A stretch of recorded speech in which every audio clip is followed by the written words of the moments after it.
breaking my first world record at 15, that's when I was like, wow, like this is actually meaningful, and what I'm doing is going to help me to be able to have the opportunity to accomplish lifetime goals, and it worked.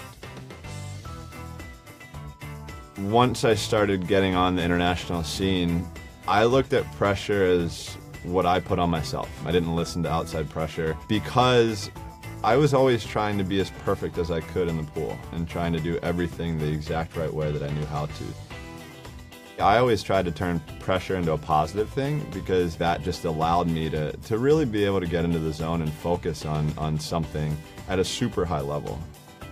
I think to perform under pressure, obviously you have to prepare. If you're prepared, it's going to go well, right? Like, it's common sense. If you walk into a meeting and you're not prepared, it's probably going to go pretty bad. If I go to a meet and I'm not training, probably going to swim pretty slow. For me, I had to make sure my endurance was good. I had to make sure my stroke was good. I had to make sure I was sleeping, eating right.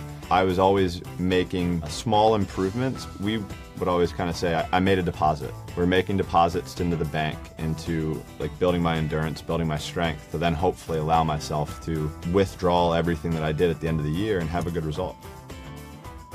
But also, I think you really just have to be focused. You know, in a big spot when the lights are turned on, there are so many people that get distracted from XYZ, and they're not focused on exactly what they want to do and what they're trying to accomplish. And I think that was something for me, is I was always focused, you know, down the lane, down the pool. Going into 16, it was almost like it was the easiest Olympics that I've really prepared myself for because I was engaged. I wanted to do it. I was preparing myself to retire exactly how I wanted to. And looking back at the Rio Games and being able to come out with a handful of medals and be successful, that's what I wanted. So for me, you know, yeah, it was hard to get myself in the shape that I was in and be able to climb that top, that sort of mountain to get to the top, but it was enjoyable. And I know 20 years from now that I will be able to look back and say I did everything that I wanted to in the pool.